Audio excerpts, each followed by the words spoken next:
crypto marketing is hard. A lot of the industry is built on short-term attention sprints that lead to an impressive spike, but as impressive as of a dump. I built Unfungible, and I create the content that I do to teach founders how to build awareness that lasts, how to create traction that lasts. Impossible. You never know till you try.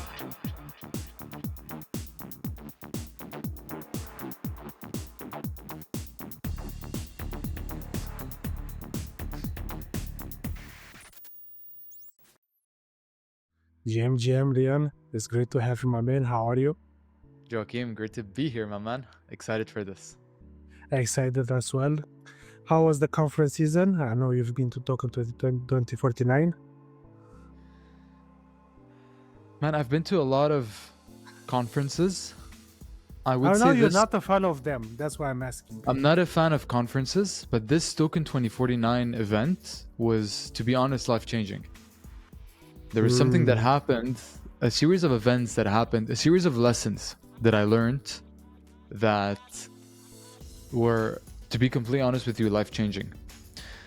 I've never been a big conference guy because I've never optimized my strategy on networking. I wouldn't consider myself a good networker, for example. But you do know a lot of people in the industry, so... Yes, because I would say I'm a good friend. I'm a social person, but with the word networking, it's almost, there's a monetary amount that comes when you say networking, as in making money through your network. And my whole life, brother, I've never made a single dollar because I met someone that introduced me to someone, or I connected these two people.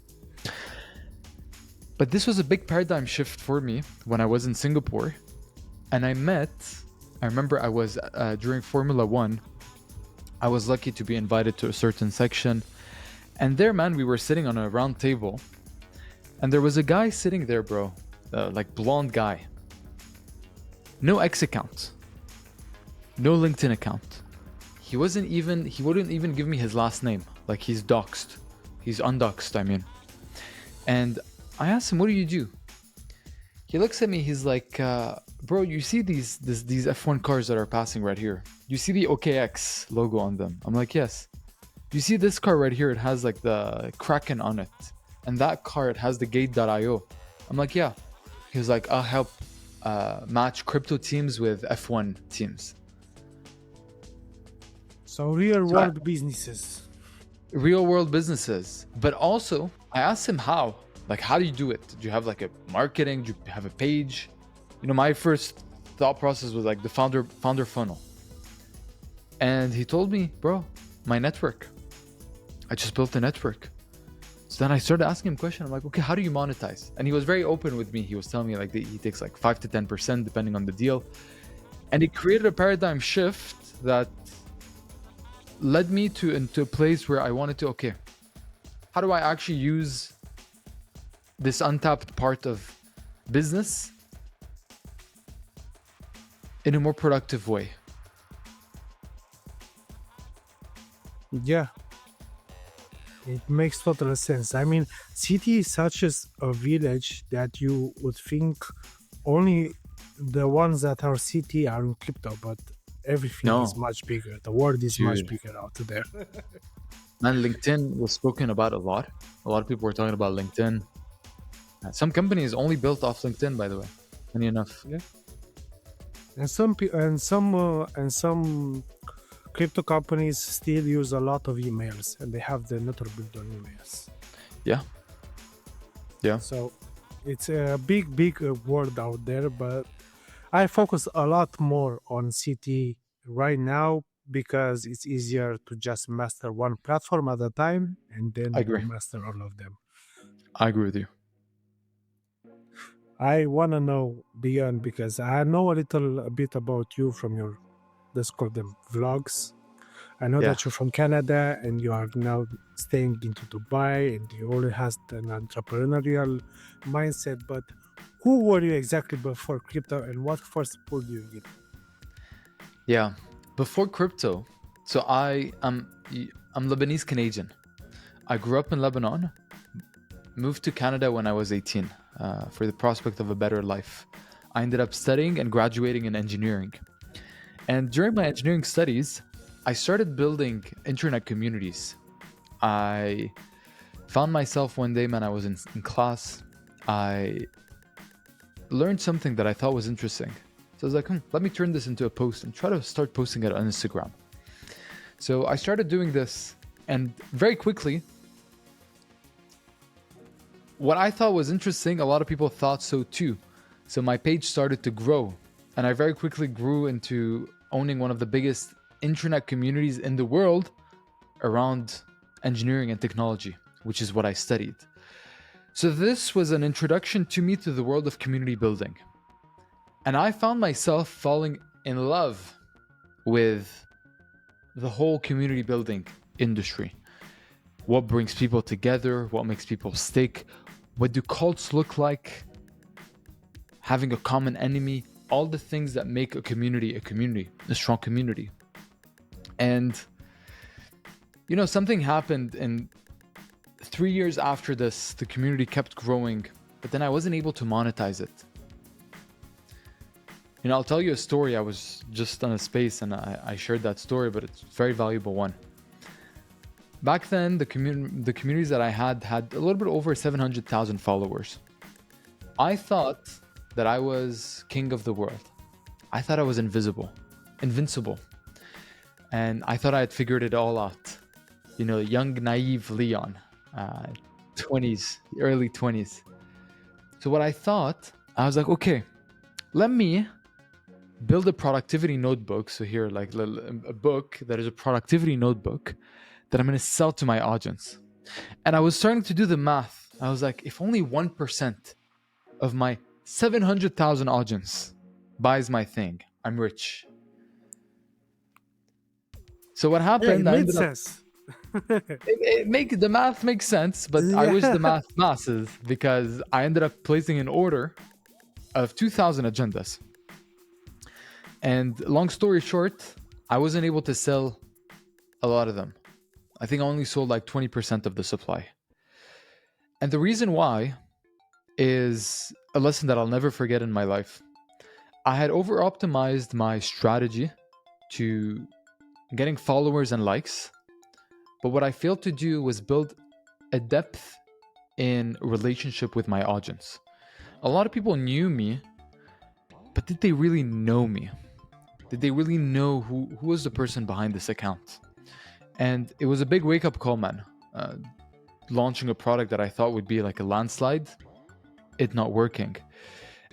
And then around the same time, after coming out of this awkward phase of my life, I stumbled upon crypto, more specifically NFTs. And I saw for the first time in my life, I saw these communities of people that were willing to die for the project they represent, that were willing to fight to protect the projects they were part of. I'm talking about NFT communities. So I saw this and I was like, this is exactly what I was missing. A community of people that was ready to die for what I represented. And that's where I realized that crypto is a new method of turning followers into fans. Crypto does this well. We've seen it with meme coins, we've seen it with NFTs. Exactly. Those are the strongest. Look, think of Bitcoin, bro, the most cultish community that exists. Crypto allows for this. And I realized my natural evolution as a community builder was to start building in this industry.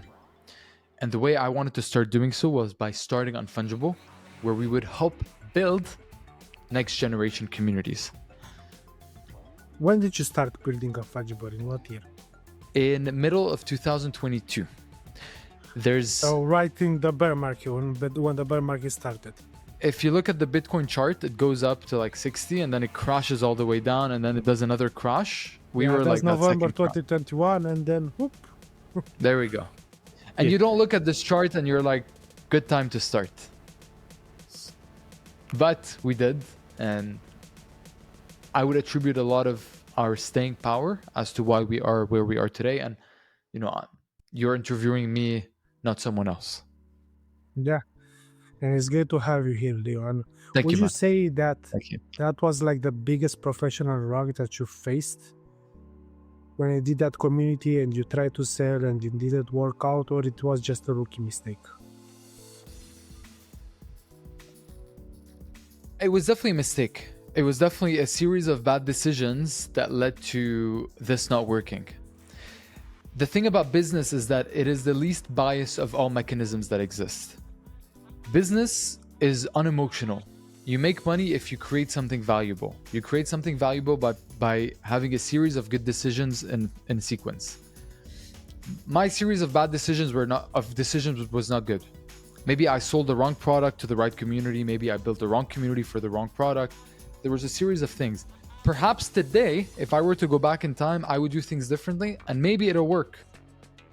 But back then, my skill set did not allow me to monetize this properly. So it was definitely, call it a rug. It was a great learning lesson. One that costed me 3 years of my life and a lot of money. But I am where I am today because of it. Because what happened when I started Unfungible is instead of thinking, how do I get as many followers as possible? How do I farm the timeline so much that I grow as quickly as I can? Instead, I took a completely different approach. Yeah, you can't cut the corners. Can't Even cut if the you want. corners, man. But how many people, I'm sure the people listening to this can now think of that person on the timeline that all they do, even themselves, by the way, all they try to do is just like farm the timeline for content, for engagement, for likes and followers. Great, you're getting this. I got over 1 billion views on Web2, by the way. Like 1 billion with a B. Hasn't changed my life. And I've learned this the hard way. The natural bias is to think that more followers equals more money, but it's not the case. Yeah, totally agree with you. And also, I've seen your story with your brother's crash and rebuild story. What's your advice for founders recovering from a major loss? So let me share the story of my brother for the people who haven't caught on to it. In early last year, so early 2024, I remember I was here with my brother in Dubai. We were sharing a studio apartment together in some rural area in Dubai. The whole apartment costed like $800 a month. Unfungible Man was still scaling. I didn't have money to get my own rent. My brother was working his own job. He was like, bro, just come crash over. So we ended up living together for a good close to a year in a studio apartment. And at the same time, he was working at a marketing job.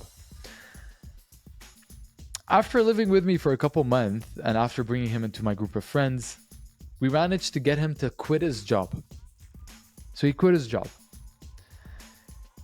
But then at the same time, because all of a sudden he found himself for the first time ever in a position where he wasn't getting the stable income, he thought of overcoming this by finding ways to make money quickly. And the quick money, we make were money, falling that trap sometimes. it is like a siren that is singing. It is so appealing. He ended up taking out money that he didn't own from the bank. He put it all on meme coins, although he never told me about it back then because I had warned him not to. He put it all on meme coins 2 weeks after he lost the equivalent of a yearly salary. He had no jobs, he owned no assets, and he had no savings. So he now owned the bank a lot of money. And I remember seeing him go through this, man. It was very painful.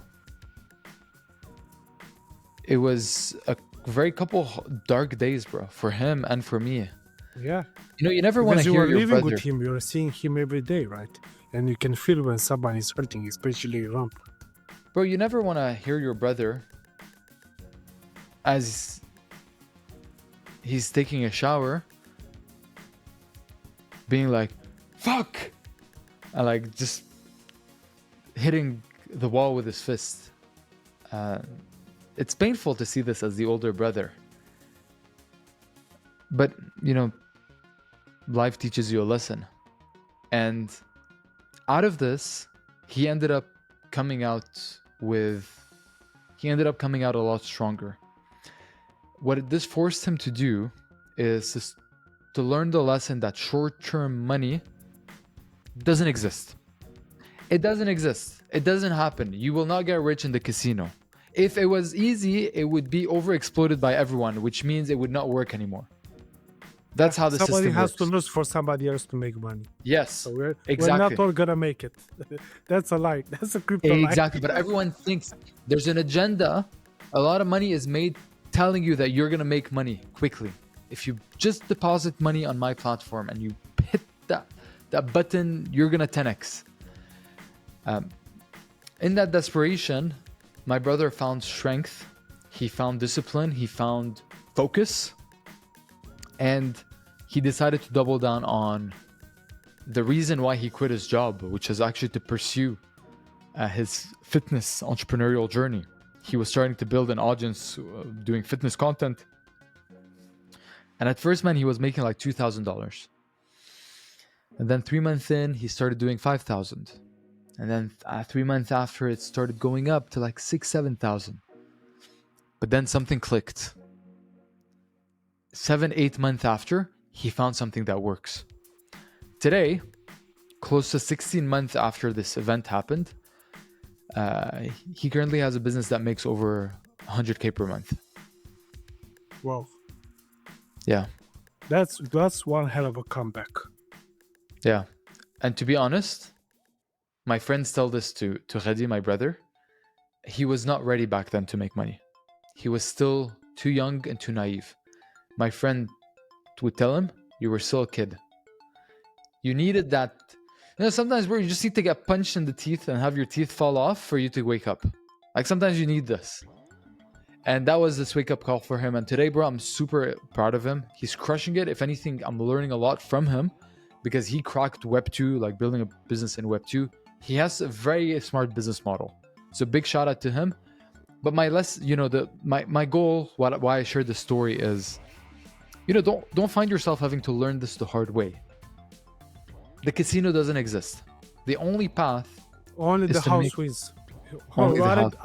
either you become the casino, Or you either become the just take casino. the There long we go. path. There we go. There we go. But you're also a gym man yourself and the founder. How do you stay disciplined when things go wrong?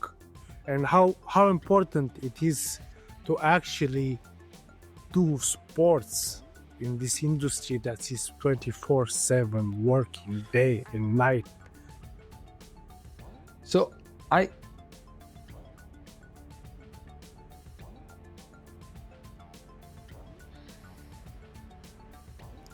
never understood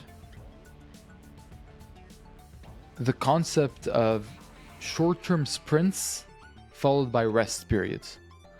All I understand is the concept of jogging. I've been jogging in my life metaphorically for the last decade. I've been showing up for the last decade. I've never had a bad night of sleep. I've always trained. I've remained consistent with the gym, but I've also worked very hard. I've sacrificed years of my life, bro, without partying, without girlfriends, living in a studio with my brother. Like, I've lived more than I would like to confess, sharing a bedroom, like a bed, with my brother. But this is part of the sacrifice, man. So, you don't wake up in the morning thinking, am I going to shower today? Do I have time to shower? No, you just shower. Same thing with the gym. For me, it's just like, I cannot not go to the gym. I generally feel bad if I don't go to the gym. I don't enjoy myself. I become more irritated. I become less patient. The gym is the place that grounds me in a way. And, for each person, they have their own version of it. But I say, as long as it's something that keeps you active, keeps you healthy, then great. Yeah, makes sense. Now we have a little bit of a background, Leon, and I want to deep dive a little into what's Unfungible and how would you explain it to somebody new into the space? Sure. So what is Unfungible and how would I explain it to someone new in the space? Crypto marketing is hard. Crypto marketing is hard, man. It's a lot of the industry is built on short-term attention sprints that lead to an impressive spike, but as impressive as of a dump. I built Unfungible and I create the content that I do to teach founders how to build awareness that lasts, how to create traction that lasts. That's how we've built our products. That's how we've built the services that we do. And that is the content that I tell people. I talk a lot about the founder funnel, which I know is on our agenda today. What I talk about is how do you build a business that has staying power? How do you build a real business? When you are to think of all the successful business models out there that exist, Starbucks, McDonald's, these companies are not built on the first time transaction and it's like, okay, cool, bye, see you soon. They're built on retention. And for retention, you need the ability to continuously attract people into your product. And you need to have a product that is good enough for people to want to come back to. And that's what I try to teach. In an industry where every agency is like over optimizing for the short-term spike, I'm trying to do the opposite. Yeah, makes total sense. I mean, your business model is very good. I know the founder funnel, it's extraordinary, but before we deep dive a little bit into the founder funnel, I want you to tell me about the ultimate crypto marketing playbook that you have planned. What it is, what can we expect? Yes. Well, man, this is a project that I've been working on for the last 6 months. It is the culmination of everything that I've ever learned, every knowledge that I've ever acquired to market and succeed in crypto, broken down into one place, into one resource. My ultimate goal with this launch, I'm making $0 off of this. I spent a lot of money to develop this, a lot of time. Why are you doing this? Because I don't believe in knowledge as a business model. I think everything should be free. Every secret that I ever have about crypto marketing is out there for free. I don't think the business model of selling knowledge is sustainable, and it's not how you build long-term trust. I'm in this industry to play for the multi-decade.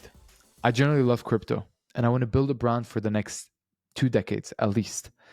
And the way you do so is by creating so much goodwill and so much value in the marketplace where you become one of the greats. And that's why I'm doing this.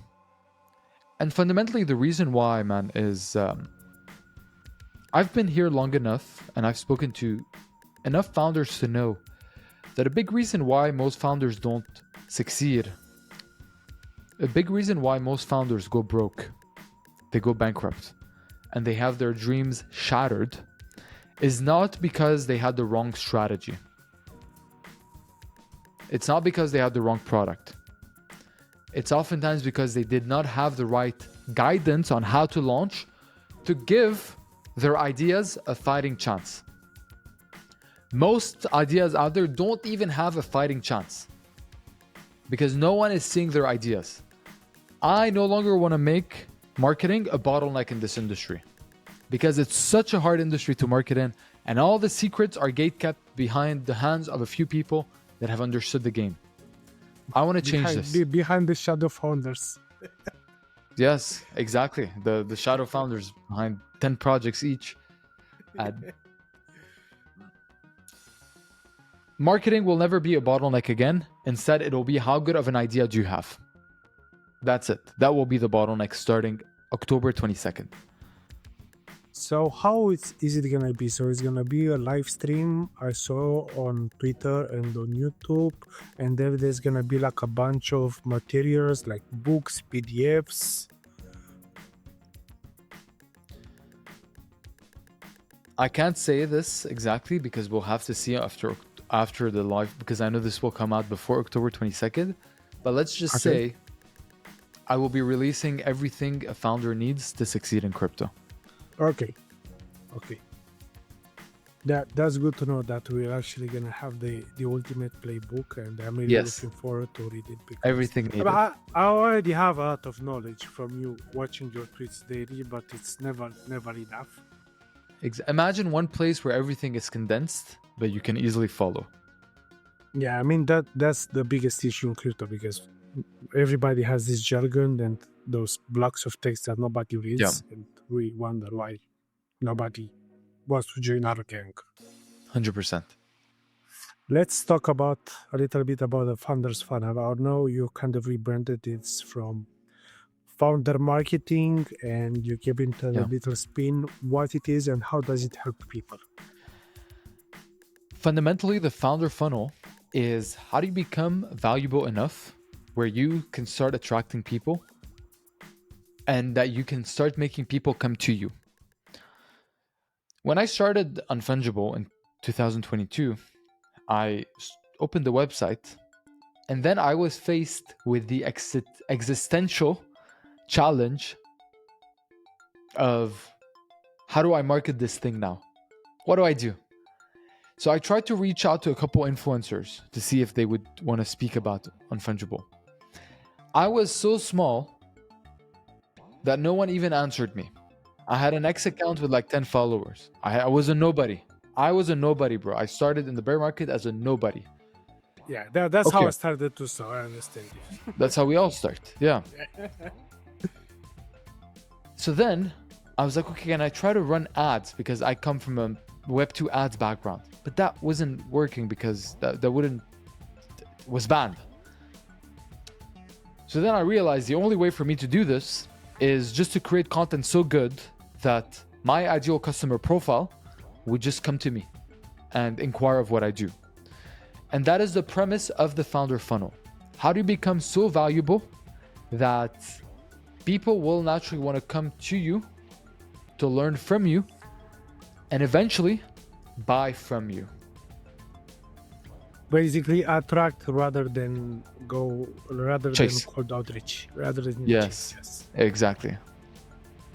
So 100%. How exactly does it work? If I'm a client today for Unfungible, I want to start working with you and your team, how is this gonna play out? How is the founders funnel concept? So put Unfungible aside right now. Forget Unfungible. The founder funnel itself. What are the core pillars that make a successful founder funnel? Number one, you need the right market positioning. The worst thing you can be in a market is a Me Too business. A Me Too business is exactly just this. Me Too, I am another marketplace. I'm another blockchain exchange. I'm another Termos. I'm another book. I'm another marketer. The worst thing you can do is a Me Too business. Guess what most brands are? X-factor, you need that personal touch. Yes, but guess what most brands today are? They are Me Too businesses. Yeah, fork of a Exactly, copy. it's a Frankenstein of the thing before them. How do you become one of one? How do you become your category king? That's the keyword that we use internally. How do you become a category king? How do you own your category? Number two, once we have our category, how do we roll out a content strategy to penetrate and dominate that category? How do you use video, audio, copy, articles, and all the content systems that allow us to become known as that guy? The ultimate goal is if your friends are having drink together and someone says, oh, I'm thinking of launching a product in insert niche, the ultimate goal is for that person, the person they're speaking with, to be like, oh, you should check out the content of Leon, or you check out the content of Joachim. That's when you know you've become a category king. And when this happens, people come to you. You attract versus chase. Now, to your question with Unfungible, this is the blueprint. This is it. There's no secret to it. There's no secret hack, secret trick that is only reserved for people who pay. No, this is the playbook. If you need help implementing it, we support. As simple But as what this. do you do if you have like no money, or you don't have a marketing budget, or is it very small? Because You don't need you've a mentioned marketing budget. careers. You don't need you don't need marketing budget. I started Unfungible. The reason why I created the founder funnel as a product is because this is the exact way I've used to grow Unfungible. When we were talking earlier, I said influencers, they wouldn't take my money. Ads, I couldn't even spend my money. The only way that I had left was to make content so good that would attract people to me. I started Unfungible, man, with my computer, an old MacBook, no camera. I would just record my case studies on my computer microphone. This is how I started. And I started publishing on YouTube. So far in my life, I have spent $0 to market Unfungible. And we've made close to $4 million in revenue in the last 3 years. How big is the $0 in team right marketing now? spent. Sorry? How big is the team right now? 20. No, that's something. Yeah, Well, no marketing budget because you are the marketing. You become the marketing budget. And that is the premise behind the founder funnel. You don't need a marketing budget. All you need to do is to have a strong market positioning and to become valuable enough through your content where people will naturally start coming to you. Let's say, for example, so as I've mentioned before, we are basically a validator company with our own media house internally. That initially we started doing this because we've seen a problem, as you said, in the staking businesses. Like any other businesses, you don't really have any kind of differentiator. So I basically position myself, like say, like a city lead. I started podcasting, going to events, blah blah blah. But what type of content do you think we should focus on, and what's the mix, a good mix of that? Beautiful. So a validator company, you sell, let's just say the easy word is technical services to companies, crypto businesses. The first thing I would do is I would ask myself, what are the challenges that my ideal customer profile face on a daily basis? They don't know how to build a smart contract. They don't know how to host their website. They don't know how to design their tokenomics. They might not know how to deploy a token. How do you whitelist people? How do you do an airdrop? These are all problems that your target audience have. And they currently, as we speak, are seeking solutions to their problems. If you create content that helps them solve their problem, they will come to you. And naturally, will fall down your ecosystem, your funnel, and will eventually find out that, oh, interesting, these guys actually do this. Or these guys offer exactly what we need. Let me see, let me inquire. It might cost me $10,000 to do internally. Is it worth paying $40,000 for these experts? Maybe, let's go. Or maybe not, but I'll keep watching Joaquin because I trust and respect him. And in the future, when I'm successful, let me go back and bring my business to him. That's how it works. Give out the secrets for free, sell the implementation. That's what we do, man. Literally, if you're a validator company, bro, what I would do if you're a validator, tell people exactly how they can deploy your technology. Whatever you offer, staking. Here's how to do validator. Yeah. Here's how you create your own validator. Here's how you create a staking platform. Do it. But if you want to save time and work with an expert team that has done this 500 times, feel free to contact us. If you do this, brother, you're going to run laps around your competition because all the industry's eyeballs are going to go to you because no one's doing this. Everyone's going to be looking at you. And in that everyone, there's going to be a subsequent part of people that will be willing to pay. They want to pay because they value their time versus money. That's the strategy. That's how you own your niche. And where do you think like is the best distribution stack? Where do you think is the best to put all your focus into Twitter, into YouTube, into TikTok, into LinkedIn, into Reddit, into CT? But I feel like right now we need to start expanding slowly and make content more accessible for people that don't speak our jargon. I don't necessarily agree with that. I don't necessarily agree with that statement where we need to expand to a new audience. What we need to do as business owners, you and I, Joachim, is we need to expand to where our current audience is. Where's our current audience? This tech stack that I love this because it worked so well for me, is the combination of X and YouTube. YouTube is very good because it's a search engine. If you type crypto marketing or Web3 marketing right now, chances are, depending on your browser and your location, I'm going to be top 3 videos. Most of the time, top 1.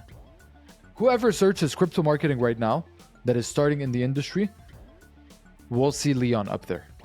Imagine if tomorrow, man, Nike wants to launch something new in crypto again, a new product. And they don't know where to start. Where are they going to go? They're going to search on the internet. Odds are they will land on something Leon has worked on. That's what I love about YouTube. X has very good discoverability. It's very hard to get started with X. It's super hard to get the ball rolling. But once you do, X, you have the ability to print a lot of awareness. You have the ability to get a lot of impressions quickly. Targeted impressions. Once you get liftoff, yeah. Like, in the last 3 months, I've gotten 5 million impressions, on my education content on X. Yeah, which is not meme coins, rage bait, and the stuff that usually makes the most impressions. Is authentic content and educational. And 5 million is a lot. It's a lot of awareness. So X is a very good top of funnel. What works very nice is when you use X to send people to your YouTube videos. And the ultimate play with YouTube is you make videos so valuable that oftentimes people are going to start sharing them on their Slack channels.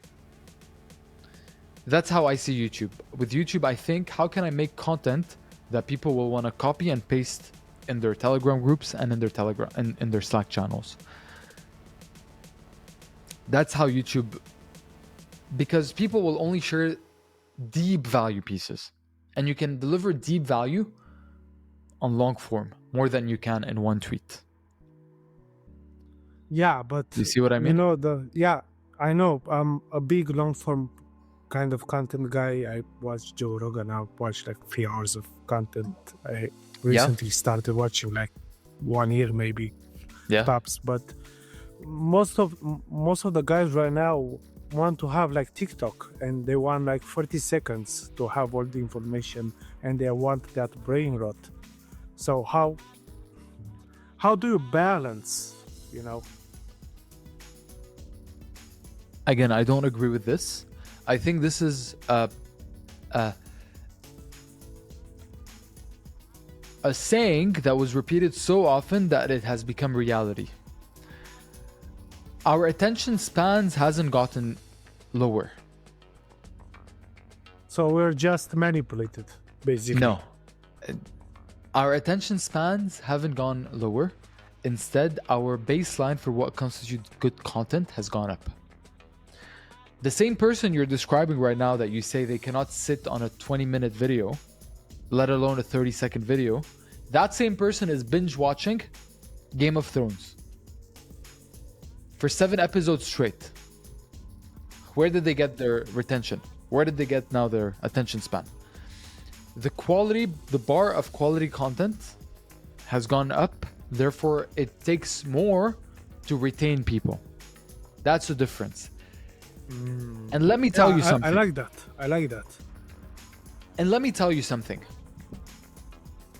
If you make a piece of content that has a higher probability of helping a founder build their dream business that can be worth $100 million, I will guarantee you that they're going to sit through a 45-minute video of you showing them how to create a staking platform. If you can show and help people get to the dream outcome, they will sit and they will watch you for days. But you have to have your content be connected to a dream outcome, which is why I talk about educational content and the founder funnel. Because nothing is closer to the dream outcome of people than educational content. It's the closest gap, it's the closest bridge to getting them there. And do you feel like the AI is just gonna bring more trash content? Because nowadays everybody can do content in a second and they're just gonna do so. It's not gonna be like in the old days. Everybody's gonna put trash content out there for free, so it's harder to find like the good stuff. You really need to dig like a vinyl digger, that searches for that old good 80s banger. I totally agree. And here's what I'll say to this. Information is becoming commoditized. It was commoditized before, back in the days, people used to search and subscribe to blog articles. Oh, Joachim, I can't wait to receive his blog this Saturday. But then Google came out and now you can start finding content without needing to subscribe to blogs. So all of a sudden, content became more commoditized. What this created a new medium, which is video.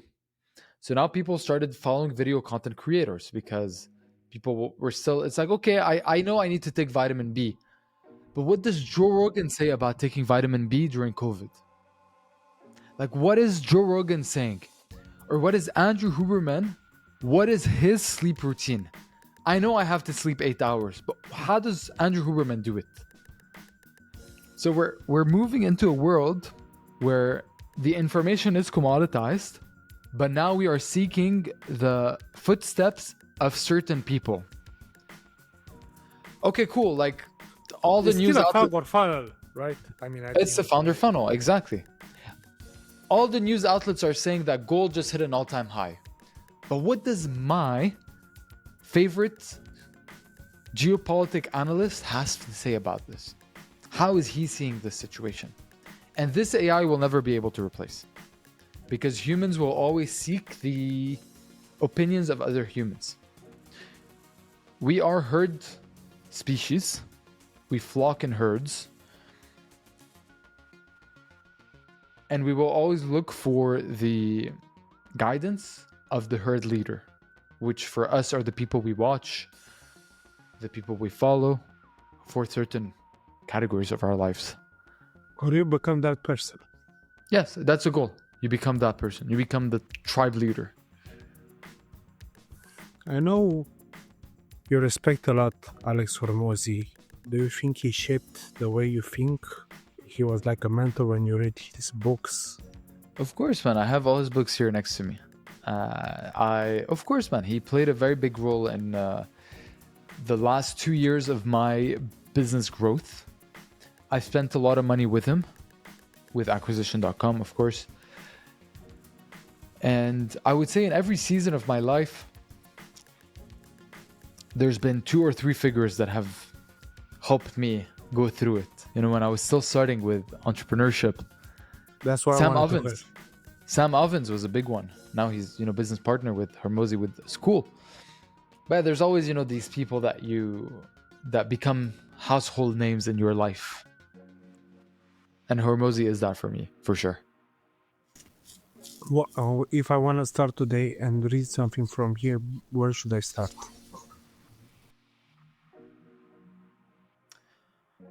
I would say start with the book offers. It depends. I wouldn't necessarily recommend Hormozi right away. I think Hormozi is a bit more advanced. Okay, where should we start? Is that for someone who wants to start a business?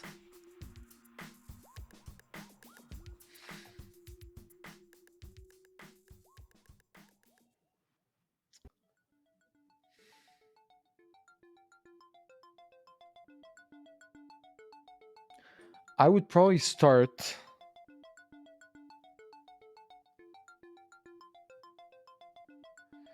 by reading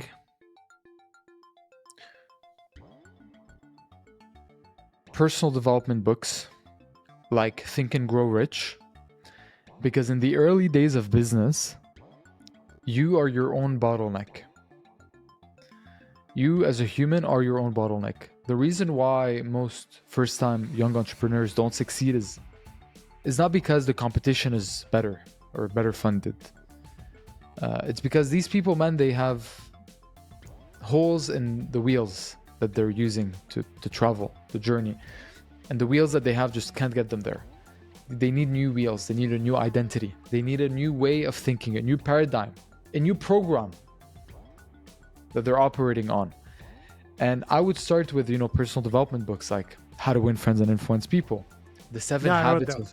That's it's a great book. 7 Habits of Highly Effective People. Great book. These were the 2 first books that I read, by the way, in personal development. How to Win Friends, 7 Habits of Highly Effective People. Changed my life. And only after can you actually start diving into the more technical, how to build an offer, how to build a sales page. But if you don't have the foundation, don't try to build a house on sand and expect it to stand. Yeah, you need to work with yourself first and then Yes. expand to actually building the 100%. team and working with other human beings. 100%. I know you care about reputation and it's very easily destroyed. What should you avoid doing that harms your reputation, especially in crypto when we know how this space runs?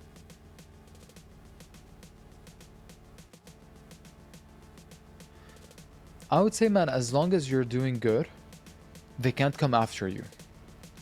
If you are generally EV positive for the space, people will recognize it. It's very hard to do good consistently and then become labeled as the bad guy. And the reason this is important is you will have your fuck up moments. Every founder out there will have a moment of slip up. You will say something the wrong way. You will launch a product that won't work. You will maybe... your account will get hacked and people will lose money. Things will happen. But if you have all this bank of goodwill, of strong reputation, no matter what happens, bro, you can always make it. That's how I see it, man. Consistently do good. And the easiest way to do good, bro, is to help people. The way you help people, the way I built my model to help people is just to create content that is helpful. One to many. Another way of being helpful, man, is to be very good at supporting people. There's a guy here in Dubai called Rahim, one of the most genuine guys that I've ever met. He is the Dubai guy. That's what he's known for. If anyone needs any help in Dubai, he will connect you to anyone you need. And that's how he's become so helpful. How important is it? How important is it to live in a place like Dubai that has in a crypto native city? I don't think it's as important as some people make it. There are 2 types of cities you want to be living in. The first type of city is a metropolitan city that is the center of the world of your industry. For crypto, that is Dubai. It is maybe New York, perhaps Lisbon, or even Hong Kong, Singapore. Like, these are the big hubs where you can be around big money or in your niche. That's the first type of city. The second type of city is going to be a developed country in a third world country. Sorry, a developed city in a third world country. For example, Thailand, Indonesia, Colombia, Brazil. These are places where you have the ability to have all the services of a developed city with the cost of living that is 5 times lower. Therefore, you have your ability, your lifestyle is better. And oftentimes you're not too far from big hubs, so you can just travel to conferences. These are the 2 types of places I would live. And that's where I've lived, by the way. I left Montreal. Montreal is neither a metropolitan city, but it's neither a cheap city. Isn't it really bad to live in Canada right now? I mean, it's not bad, but it's like expensive, and there's no competitive advantage to being in Canada. Dubai, there's a competitive advantage because you meet people, there's a network, people call you, Leon, are you in Dubai? I'm here, let's grab dinner. Doesn't happen in Montreal. But you're paying as expensive, if not more expensive than Dubai. Genuinely. I don't pay more in Dubai than I was in Canada. I don't. So I left Canada and then I actually lived in Colombia. I lived in Colombia for over the bear market. I built Unfungible mainly from Colombia, bro.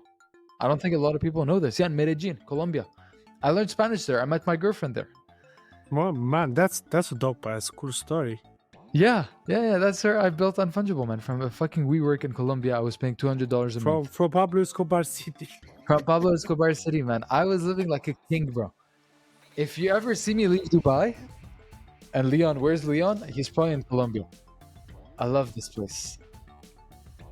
And man, I was able to build Unfungible, man. There were months where I was making like maybe $1,000, bro, in revenue because like it was the bear market. That was enough. Play was enough, you know, like that.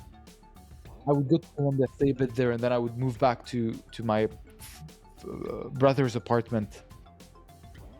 But these are the types of two cities you want to be living in, either big city or a small cheap city. Bro, don't live in like Oklahoma or, you know, like Liverpool. It's expensive and you don't have the competitive advantage of being in the big city. Either pay a bit more and be in a better city, or pay less and miss out on nothing. Yeah, Leon, thanks a lot for everything. This was a really good conversation. I know you have to head off, so before we wrap this up, where can people follow you and Unfungible? Absolutely, man. Thank you, Joachim. It was a great conversation. I honestly can't believe an hour passed by. This was fun, man. Thank you. Leon Aboud on X or YouTube. I'm easy to find. Just type my name and you'll find me on your favorite platform. Sounds good, brother. Have a great one. Thank you, Joachim.